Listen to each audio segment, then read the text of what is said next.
مولاي صل وسلم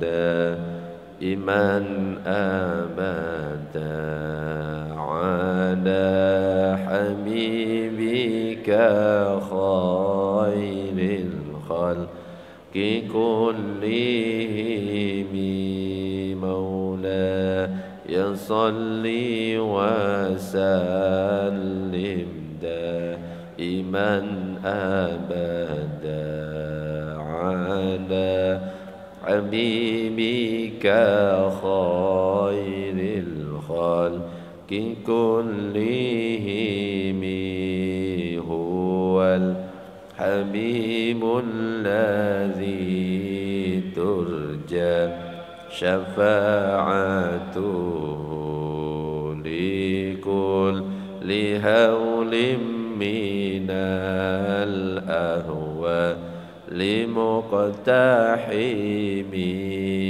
مولاي صل وسلم أبدا على حبيبك خير الخلق كلهم يا رب بالمصطفى بلغ مقاصدنا واغفر لنا ما مضى يا واسع الكرم. Assalamualaikum warahmatullahi wabarakatuh.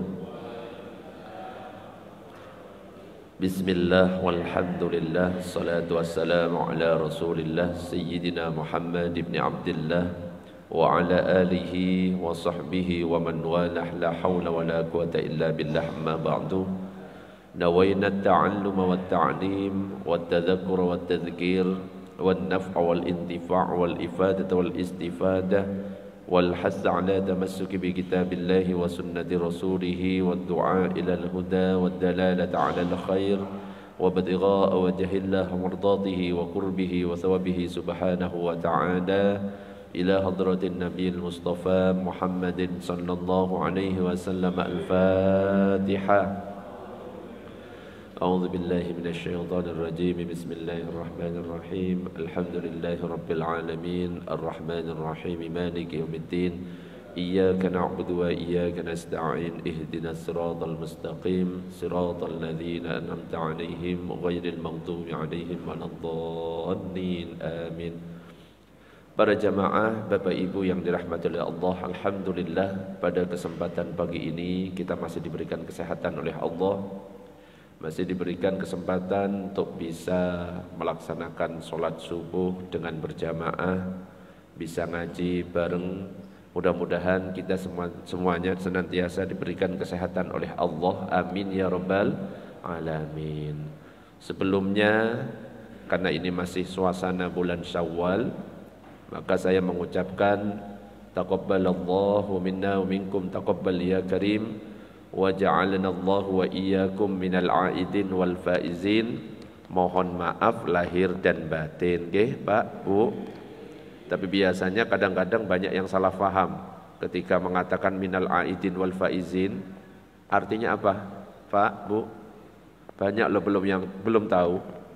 Dikira minal aidin wal faizin artinya mohon maaf lahir batin.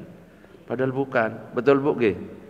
Minal aidin wal faizin ya, padahal itu bukan mohon maaf lahir batin artinya. Cuma biasanya disandingkan minal aidin wal faizin, mohon maaf lahir batin. Minal aidin wal faizin itu doa sebenarnya panjang, tapi disingkat karena kebiasaan orang Indonesia. Muhammad jadi mat, ya kan? Sama kayak doa ini panjang. Ja'alanallahu wa iyyakum minal aidin wal faizin. Sebenarnya seperti itu. Kemudian disingkat minal aidin wal faizin. Artinya apa? Semoga Allah menjadikan kita semua orang-orang yang kembali fitrah dan mendapatkan keuntungan dengan mendapatkan surganya Allah. Jadi kalau ada orang yang mengatakan minal aidin wal faizin ya, jawabannya amin dulu. amin. Karena itu doa. Baru kalau misalkan mau dilanjut maaf lahir batin, boleh. Jadi bukan artinya maaf lahir batin. Allahumma shalli ala sayyidina Muhammad. Nah, para jamaah Bapak Ibu yang dirahmati oleh Allah, pada kesempatan pagi ini melanjutkan kajian sebelumnya. Kita masih nyampe ke amalan-amalan sebelum dan sesudah sholat. Yang kita bahas adalah dulu yang sudah kita bahas doa antara azan dan iqamah sudah. Tentang pujian juga sudah. Mengusap wajah setelah selesai sholat sudah. Masih ingat boleh atau tidak? Boleh. Yang penting tidak mengusap wajah sebelahnya. Selesai. Berjabat tangan setelah sholat juga sudah. Yang penting tidak dilakukan waktu pas sholat. Allahu Akbar langsung salaman kanan kiri tidak boleh. Intinya kalau misalkan pekerjaan itu dilakukan setelah selesai sholat, sholat ini definisinya adalah aqwalun wa af'alun mahsusatun muftatahatun bit takbir muhtatamatun bit taslim. Pekerjaan-pekerjaan, ucapan-ucapan yang diawali dengan takbiratul ihram, diakhiri salam, itu namanya sholat. Selama pekerjaan ini sudah selesai, kita bebas. Okay? Tapi kalau ingin sesuai dengan aturan atau sunnah Rasul, zikir dulu. Tapi seandainya tidak zikir ya enggak dosa, karena sholatnya sudah selesai. Mau kita pulang boleh atau tidak ibu-ibu? Boleh. Mau kita tidur-tiduran habis sholat boleh banda? Boleh. Mau jogging bareng boleh banda? Boleh. Mau ke kamar mandi? Boleh. Buka HP? Boleh. Cuma kan enggak pantas. Nah itu. Nah berikutnya imam ketika arahnya menghadap kemana sudah dibahas juga. Ada kalanya imam menghadap ke jamaah, ada kalanya menghadap ke arah utara. Menghadap ke arah jamaah itu ketika ada sesuatu yang ingin disampaikan. Tetapi kalau misalkan hanya memimpin zikir saja, kayak biasanya cukup menghadap ke arah utara. Ini juga sudah dibahas. Nah berikutnya kita lanjutkan adalah zikir setelah sholat. Nah ketika kita berbicara tentang zikir setelah sholat, maka ada sebuah hadis yang diriwayatkan oleh Imam Muslim, la yaq'udu qaumun, tidak duduk satu kaum, yadhkurunallah, mereka zikir kepada Allah, illa haffathumul malaikah, kecuali malaikat itu mengelilingi mereka, wa ghasyiyathumur rahmah, rahmat menyelimuti mereka, wa nazalat alaihimus sakinah, turun ketenangan kepada mereka, wa dzakarahumullahu fi man indahu, Allah menyebut atau memuji mereka di hadapan makhluk yang ada di sisinya, dibangga-banggakan di hadapan para malaikat. Minimal 4 yang didapatkan. Kalau kita duduk berkumpul zikir, pertanyaannya apakah disebut waktunya di dalam hadis ini? Tidak. Pokoknya dikatakan zikir, ingat kepada Allah, minimal 4 yang didapatkan. Dikelilingi malaikat, dapat rahmat, ketenangan, dipuji di hadapan malaikat. Tidak disebutkan kapan waktunya. Artinya apa? Berlaku kapan saja. Dilakukan setelah sholat, dapat keutamaan fadilah ini. Dilakukan di sebelum sholat, dapat keutamaan fadilah ini. Atau tidak barengan sama sholat, memang ada waktu sendiri majelis zikir, dapat keutamaan seperti ini. Nah ini tentang zikir secara umum. Nah sekarang ada hadis yang panjang, dan hadis ini diriwayatkan oleh Imam Bukhari dan Muslim. Jadi dikatakan dalam hadis ini, inna lillahi ta'ala malaikatan yatufuna fit turuqi yaltamisuna ahlal dzikri. Sesungguhnya Allah itu memiliki malaikat yang berkeliling jalan-jalan mencari ahli zikir. Memang Allah itu nyiptakan malaikat khusus. Tugasnya adalah nyari majelis-majelis zikir, tugasnya adalah nyari kumpulan orang-orang yang zikir kepada Allah. Nah ketika menemukan kok ada orang atau kumpulan orang berzikir, maka malaikat itu akan berseru. Malaikat itu mengatakan, halummu ila hajatikum fayahuffunahum bi ajnihatihim ila sama'id dunya. Marilah kalian menuju kebutuhan kalian. Maksudnya sampaikan hajat-hajat kalian semuanya. Lalu para malaikat itu mengelilingi mereka dengan sayap-sayapnya sampai langit dunia. Kemudian Rasulullah melanjutkan ceritanya. Kemudian Allah bertanya kepada malaikat yang mengelilingi majlis-majlis zikir itu. Sebenarnya Allah Maha tahu. Tapi memang sengaja Allah bertanya supaya ini jadi pelajaran bagi kita. Nanya Allah, wahai malaikat, apa yang dikatakan oleh hamba-hambaku di majlis itu? Kemudian malaikat menjawab, mereka bertasbih mensucikanmu, bertakbir mengagungkanmu, bertahmid memujimu, memuliakanmu. Kemudian Allah bertanya lagi, apakah mereka melihatku? Malaikat menjawab, tidak. Demi Allah mereka tidak melihatmu. Allah nanya lagi, bagaimana seandainya mereka itu melihatku? Kalau seandainya mereka melihatmu ya Allah, maka dikatakan pasti mereka itu akan lebih bersungguh-sungguh, sangat sungguh-sungguh, sangat semangat untuk memuliakanmu, untuk bertasbih kepadamu, untuk mengagungkanmu. Akan lebih semangat seandainya melihat. Tapi kita nggak melihat, kita tetap zikir. Nanya lagi Allah, apa yang mereka minta malaikat? Maka malaikat menjawab, mereka minta surgamu. Apakah mereka pernah melihat surga? Belum. Kalau seandainya mereka melihat surga, apa yang dilakukannya? Kalau memang seandainya mereka melihat surga, maka dia akan semakin bersungguh-sungguh untuk mendapatkannya, akan sangat bersungguh-sungguh untuk memintanya, sangat menginginkannya. Nanya lagi Allah, jadi obrolannya ini panjang. Lalu dari apa mereka itu minta perlindungan? Nanya Allah kepada malaikat. Malaikat jawab, minta perlindungan dari neraka. Apakah mereka pernah melihat neraka? Tidak. Seandainya mereka pernah lihat neraka gimana? Pasti akan lebih semangat untuk lari dari neraka itu, akan lebih semangat untuk minta perlindungan kepadamu dari neraka itu. Kemudian Allah mengatakan, aku persaksikan kepada kalian, sesungguhnya aku telah mengampuni mereka. Diampuni langsung semuanya oleh Allah. Tapi ada satu malaikat yang berkata kepada Allah, ya Rabb, di antara mereka itu ada si fulan, dia itu bukan bagian dari orang yang zikir itu. Dia hadir di situ cuma ada hajat sesuatu, mungkin nyampaikan barang, cuma ngomong sesuatu. Tapi ternyata Allah menjawab, mereka semua adalah teman duduk dan tidak ada sengsara untuk orang yang duduk bermajelis bersama mereka. Tetap diampuni. Mudah-mudahan kita semuanya termasuk di dalamnya. Amin ya rabbal alamin. Nah, itu tentang keutamaan zikir kepada Allah Subhanahu wa ta'ala. Nah, yang biasa kita lakukan itu adalah zikir setelah sholat, biasanya dibaca bareng-bareng dan dibaca keras. Apakah ada contoh dari Rasulullah ketika kita berzikir dengan keras itu? Ternyata memang ada. Disampaikan, Ani bin Abbasin qala anna raf'as sawti bidzikri hina yansarifun nasu minal maktubah, bahwa mengeraskan suara dalam berzikir ketika orang-orang selesai sholat maktubah, selesai sholat wajib, itu sudah ada pada masa Nabi sallallahu alaihi wasallam. Kana ala ahdin Nabi sallallahu alaihi wasallam.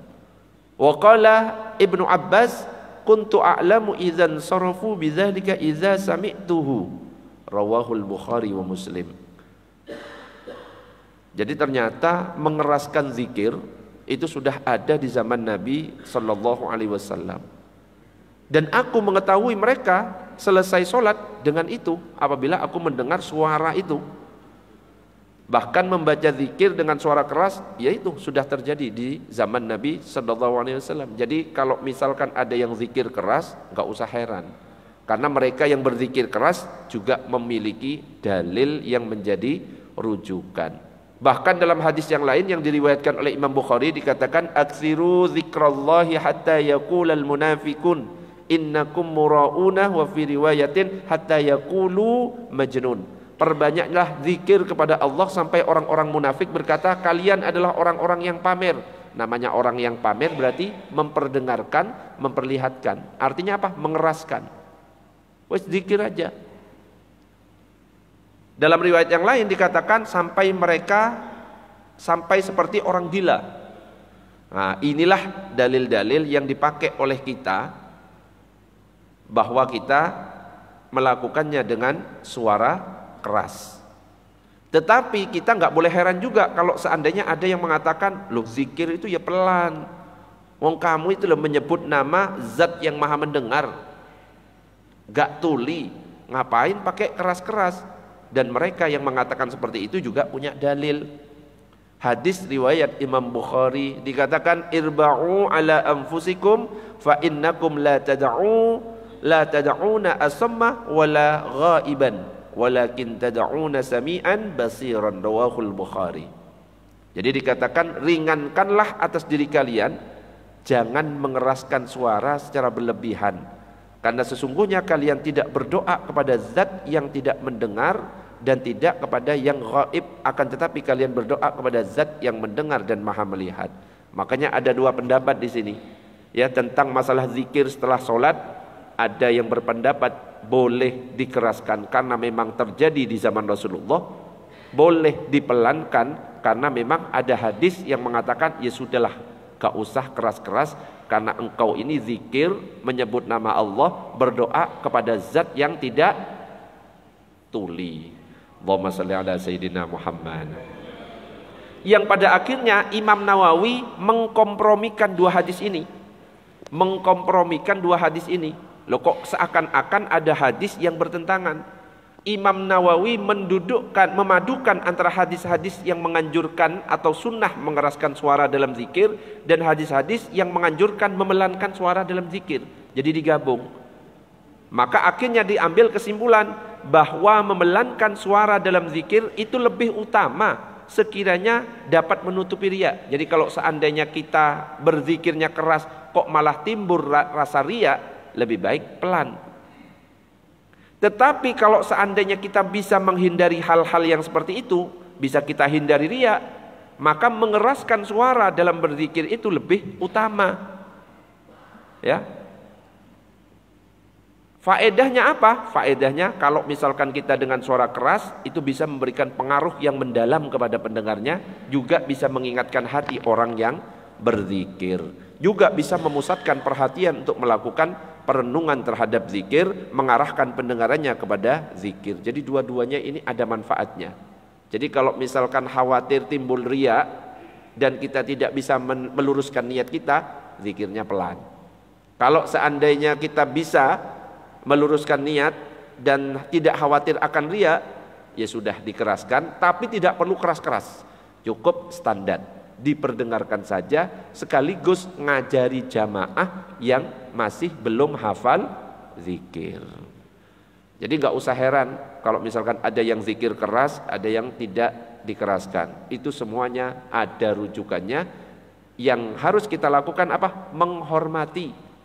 Zikir keras monggo, zikirnya pelan monggo. Yang tidak dianjurkan itu kalau misalkan habis sholat tidak berzikir, sudah selesai. Allahumma shalli ala sayyidina Muhammad.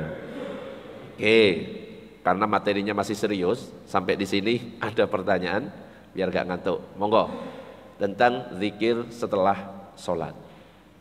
Bu-ibu ada? Bapak-bapak monggo. Masih aman? Yowes, kalau masih aman lanjut. Yang berikutnya adalah tentang doa bersama. Biasanya ini yang biasa kita lakukan habis zikir, kita doa bareng.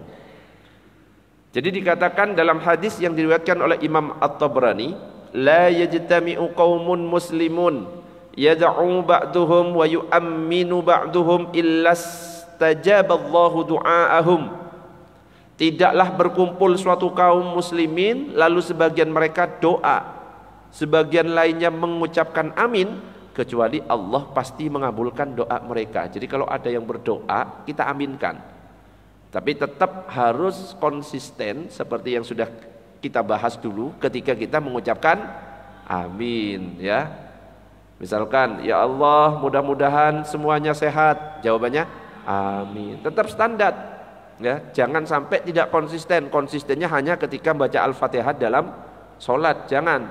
Tetap standar cara membacakan aminnya, karena artinya beda. Panjang pendek kalau misalkan dalam sholat itu artinya bisa beda.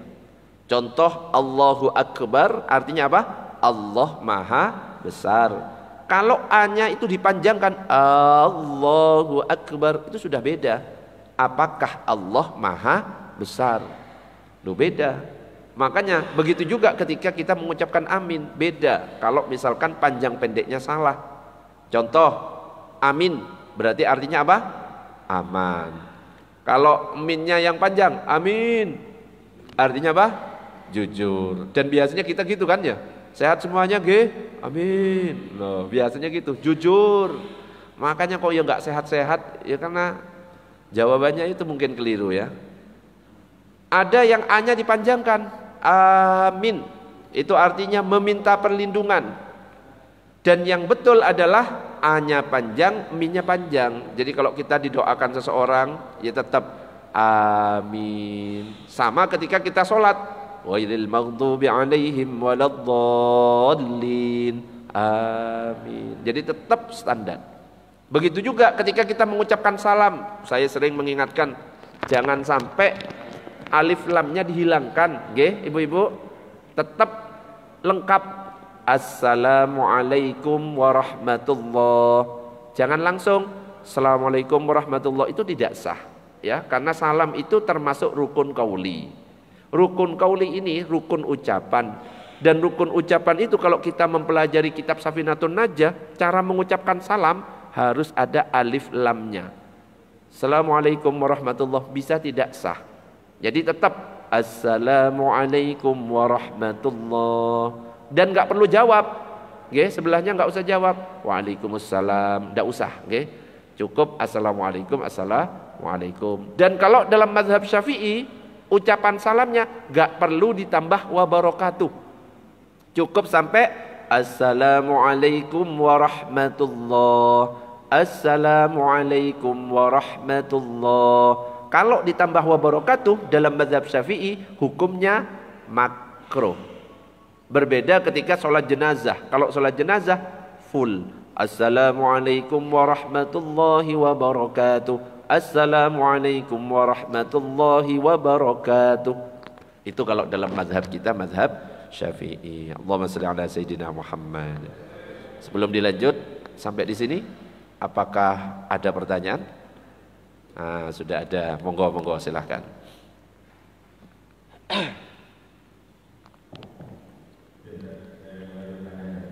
Monggo. Kalau umpamanya dalam saat kita zikir bersama kita, tapi kita juga ada keinginan zikir sendiri, umpamanya saya mau zikir buat saya banyak, tapi pada saat itu selesai sholat jamaah bersama itu, saya mundur sendiri, kemudian saya berzikir sendiri, itu lebih bagus yang mana? Karena untuk zikir dulu bersama dulu, kemudian saya tambahin zikir sendiri, itu waktunya juga Kak Dutut. bukan Kak Dutut, males. Oh males, oh iya. Males ya. Dan 50-50-nya bagaimana gitu. Ya. Supaya itu dapat sini dapat. Ya. Lebih afdol mana ikut zikir bareng imam gitu ya, atau zikir sendiri, karena mungkin punya zikir sendiri yang harus dilakukan. Jadi sebenarnya yang afdol itu bukan ikut imam atau zikir sendirinya, tapi zikir yang afdol ketika ikut runtutan zikir yang diajarkan Rasulullah SAW. Zikir sendiri tapi nggak sesuai runtutan masih kalah afdol dengan yang sesuai runtutan. Atau imam yang mimpin tapi nggak sesuai runtutan, kita zikir sesuai runtutan yang diajarkan Rasulullah, itu yang lebih afdol. Jadi yang sesuai runtutannya. Habis salam Assalamualaikum warahmatullah, Assalamualaikum warahmatullah, runtutannya apa? Astaghfirullah. Ustaz, sholawat boleh nggak? Boleh, cuma masih kalah afdol dengan apa yang diajarkan Rasulullah runtutannya. Jadi tetap lebih afdol istighfar. Kenapa? Rasulullah ngajarkannya istighfar setelah sholat. Astagfirullah. Boleh enggak Ustaz? Saya itu punya amalan setelah sholat, Rabbighfirli warhamni wajburni warfa'ni warzuqni wahdini wa'afini wa'fuani Allahumma ighfir lana wa liwalidina. Wes macam-macam. Boleh. Kenapa? Karena sholat sudah selesai. Mau ngapain aja boleh. Zikir boleh, doa boleh, sholawatan boleh. Tapi kalau ditanya yang paling afdol apa? Zikir yang sudah dicontohkan oleh Rasulullah, istighfar. Habis istighfar apa? La ilaha illallah wahdahu la syarikalah, sampai selesai. Okay? Jadi bukan ikut imam atau sendirinya, tapi yang ngikut runtutan Rasulullah, itulah yang paling afdol. Contoh lagi, antara azan dan iqamah yang afdol baca Al-Quran atau doa? Mana? Antara azan dan iqamah yang afdol baca doa atau berdoa atau baca Quran? Ayo yang mana kalau misalkan ada pilihan seperti itu? Kalau saya tanya, baca Al-Quran baik atau tidak? Afdol apa enggak? Bagus, ya, pahalanya besar. Doa baik atau tidak? Baik. Afdol apa enggak? Afdol, bagus. Cuma kalau ditanya tentang keutamaannya yang mana, kita lihat hadis-hadis. Antara azan dan iqamah yang dianjurkan apa? Ad-du'a'u bainal azani wal iqamati mustajabun. Fad'u, perintah Rasulullah, doa yang dibaca antara azan dan iqamah itu mustajab, dikabulkan oleh Allah. Doa. Kenapa? Kalau di luar azan dan iqamah kan bisa Al-Qur'annya. Faham maksudnya? Jadi disesuaikan. Ustadz, saya sholawatan boleh nggak azan sama iqamah? Boleh. Cuma kalau ditanya ini. Makanya kalau mau sholawatan, pujian, kalau bisa mengandung doa di situ. Astaghfirullah, itu ngandung doa. Rabbal baraya, astaghfirullah minal khataya, Rabbi zidani. Pujian antara azan dan iqamah, cari yang mengandung doa. Jadi apa? Dapat ini juga. Ya, daripada diisi padang bulan gak ono doae, padang subuh padang bulan gak cocok. Masalahnya ini kejadian di masjid saya waktu saya jadi takmir. Niatnya membangunkan sahur jam 3. Nyetel Habib Syekh di masjid padang bulan, sing di WA saya, Ustadz iki piye? Masjid kok malah nyetel padang bulan? Ya saya yang diprotes, gak sesuai pada tempatnya. Ya meskipun ya baik gitu loh. Allahumma shalli ala sayyidina Muhammad. Monggo, ada pertanyaan yang lain silahkan. Ada? Belum? Lanjut berarti.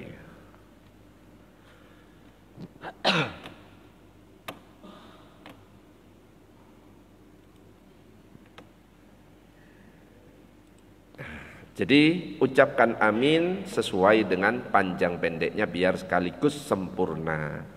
Nah, dalam hadis dikatakan, Ani bin Abbas radhiyallahu anhuma qala Rasulullah sallallahu alaihi wasallam, ad-da'i wal mu'amminu fil ajri syarikani. Orang yang berdoa dan orang yang membaca amin sama-sama memperoleh pahala. Ya, jadi yang doa dan yang mengaminkan sama-sama memperoleh pahala. Qala qad ujibat da'watukuma fastaqima. Sesungguhnya telah diperkenankan doa kamu berdua, oleh karena itu tetaplah kamu berdua pada jalan yang lurus. Jadi doa Nabi Musa dan Nabi Harun itu dikabulkan, padahal yang berdoa itu Nabi Musa. Sedangkan Nabi Harun itu cuma mengucapkan amin. Yang berdoa dan yang mengucapkan amin sama-sama dapat pahala doa. Dan doanya itu ada dalam surat Yunus ayat 88. Wa qala Musa rabbana innaka ataita fir'auna wa malahu zinatan wa amwalan fil hayatid dunya rabbana liyudillu an sabilika rabbana tumis ala amwalihim washdud ala qulubihim fala yu'minu hatta yarawul azabal alim. Musa berkata, ya Tuhan kami, Engkau telah memberikan kepada Fir'aun dan para pemuka kaumnya perhiasan, harta kekayaan dalam kehidupan dunia.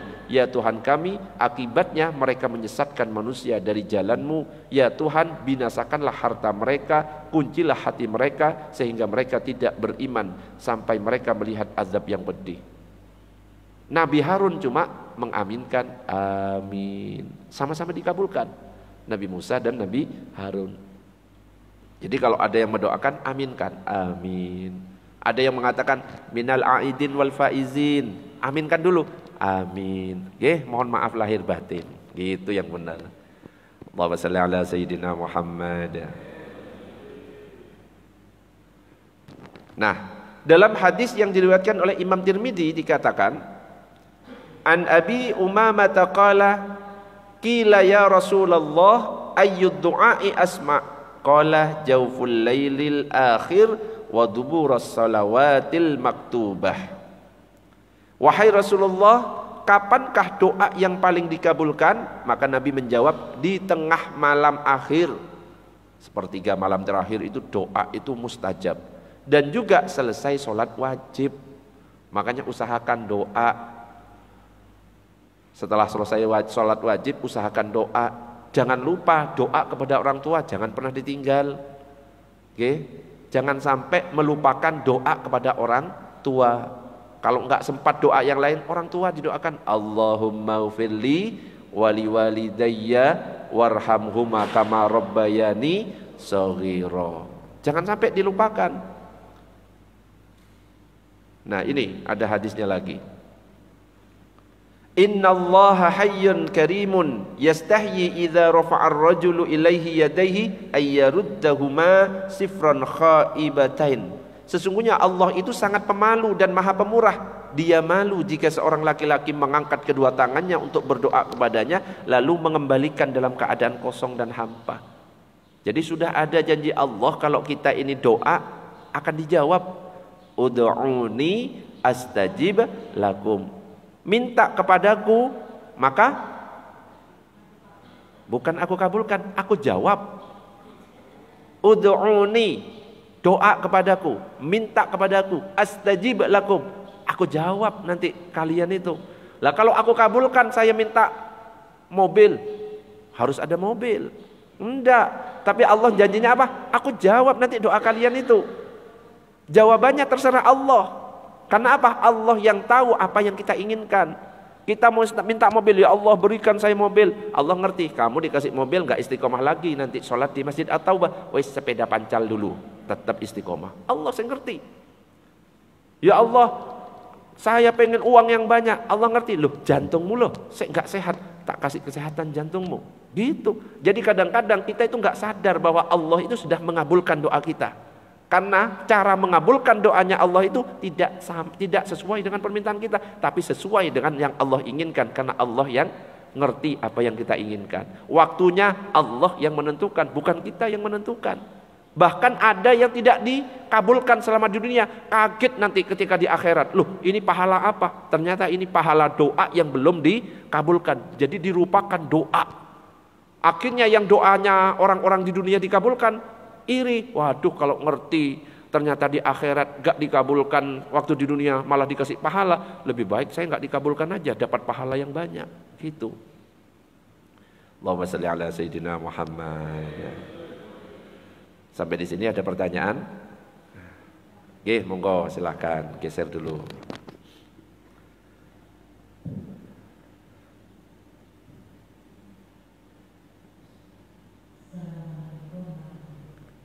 Waalaikumsalam warahmatullahi wabarakatuh.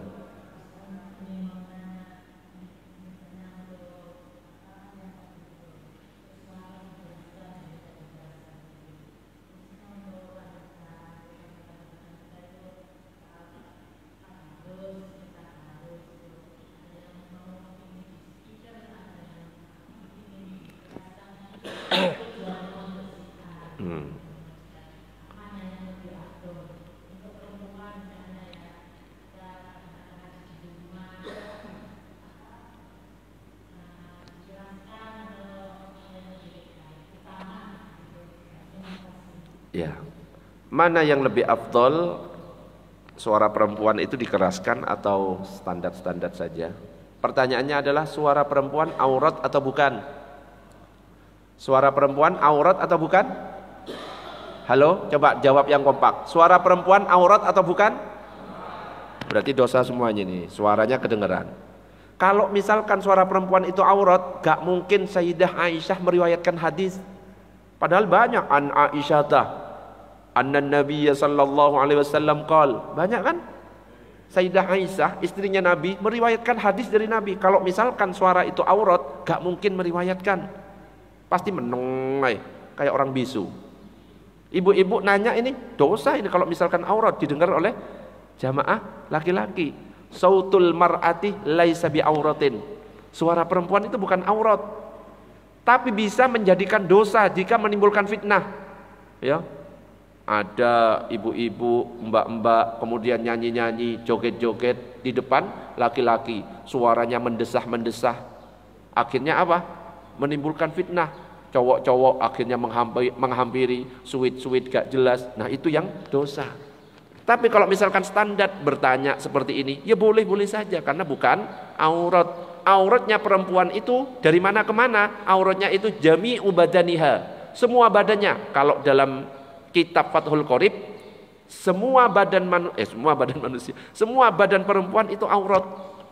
Makanya jangan heran kalau misalkan ada yang pakai cadar itu bermadzhab Syafi'i. Yang pakai cadar itu mazhab Syafi'i karena jami'u badaniha. Pendapat pertama semua badannya.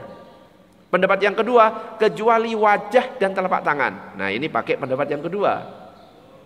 Paham?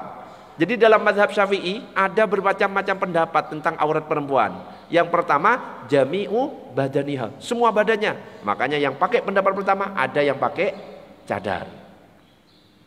Yang kedua kecuali wajah dan telapak tangan. Nah, yang biasa dipakai di Indonesia ini pakai pendapat yang kedua, mazhab Syafi'i. Jadi nggak usah heran, iki aliran apa iki kalau ada yang pakai cadar, jangan heran, itu bermazhab Syafi'i. Jadi suara bukan aurat. Apa yang lebih afdol ketika misalkan pengen syiar? Kalau perempuan pengen pakai speaker, sebenarnya yang afdol itu tidak ke atas suara luar, tidak ke suara luar, tapi suaranya cukup di dalam saja. Loh, syiar Ustaz, kalau syiar bisa dilakukan laki-laki. Kenapa? Kalau misalkan kita baca Al-Quran, kemudian ternyata membuat yang lain yang di luar, enak rek suaranya, kayaknya ini cantik, penasaran kesini datang, dosa justru.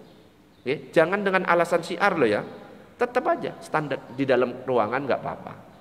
Yang sudah pasti aman dari fitnah di dalam.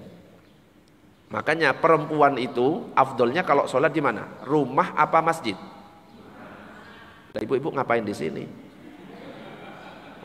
Jawabnya tegas, rumah. Lapo di sini gitu. Bapak-bapak afdolnya sholat di mana? Masjid. Tapi kan pernah saya sampaikan, ibu-ibu nggak usah merasa iri. Nah Ustaz, bapak-bapak bisa dapat 27, saya cuma dapat 1. Enggak, ibu-ibu bisa dapat lebih. Yang penting apa? Man dalla ala khairin falahu mithlu ajri fa'ilihi. Siapa yang menunjukkan kepada kebaikan, dapat pahalanya sama. Ibu-ibu tinggal nyuruh, Mas berangkat masjid, dapat pahala. Ya, suami berangkat masjid, suaminya berangkat jamaah, berarti dapat berapa, Bu? 27. Ibu-ibu salat sendirian, Allahu Akbar, dapat berapa? 27 tambah 1? Loh, lebih banyak. Enak. Jadi mulai besok nggak usah ke masjid. Coy. Ke saya dimarahin nanti. Jangan ya, tetap ke masjid. Yang penting aman dari fitnah. Perempuan boleh datang ke masjid, yang penting aman dari fitnah. Kalau punya suami, izin suami. Kalau nggak punya suami, jangan izin suami tetangga. Kalau belum punya suami, ya misalkan punya bapak, ibu, izin bapak, ibu. Dan ketika berangkat ke masjid, pastikan sudah menutup aurat, jangan pakai wangi-wangian yang sampai kecium. Cukup pakai wangi-wangian yang cuma menghilangkan bau badan. Ya. Nah, sekarang bau melati, menyan, ya, nah ibu-ibu wangi. Tapi bisa kelihatan, ya, ibu-ibu usia sekian, biasanya yang kecium itu minyak kayu putih, apalagi minyak tawon. Kalau si muda-muda, ya, sekelas Ibnu, IPPNU itu wangi. Ya. Kalau yang muslimat ya itu biasanya minyak kapak, baunya itu. Saya pas ngaji-ngaji itu beda ya. Nah, jadi kalau masih muda terus ini khawatir timbul fitnah, itu lebih baik sholatnya di rumah. Tapi kalau sudah expired ya, sudah kadaluarsa misalkan, wes gak ono sing tertarik, lebih baik sholat di masjid. Apalagi sudah susah untuk menyempurnakan bacaan, sholat di masjid supaya apa? Disempurnakan nanti oleh imam dan jamaah-jamaah yang lain. Itu ada lagi pertanyaan? Monggo.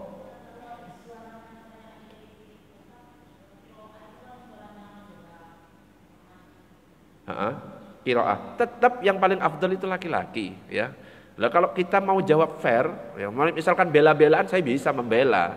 Cuma kalau nanya ke saya, yang afdal tetap laki-laki, ya. Perempuannya nggak apa-apa, tapi khawatir nanti di sana itu, ya, takutnya ada yang memang pikirannya kotor. Wah, enak ini. Masya Allah. Khawatirnya ada syahwat di situ. Orangnya kayak opo lah, iku aja wis ngomong. Coba bayangkan yang di luar sana. Iki jamaah masjid loh ya, wis ngomong orangnya kayak opo ini loh. Apalagi orang yang bukan jamaah masjid. Lah cuma dikhawatirkan seperti itu, ya. Tapi ya boleh-boleh saja. Yang penting aman dari fitnah, boleh. Ya. Yes, ada lagi pertanyaan? Monggo. Terakhir, ya, terakhir. Sudah jam 4:30 kurang 5 ya. Itu. Dari tadi kok 4:30 kurang 5 itu ya. Kita sindir takmir iki, jamnya enggak cocok gitu loh.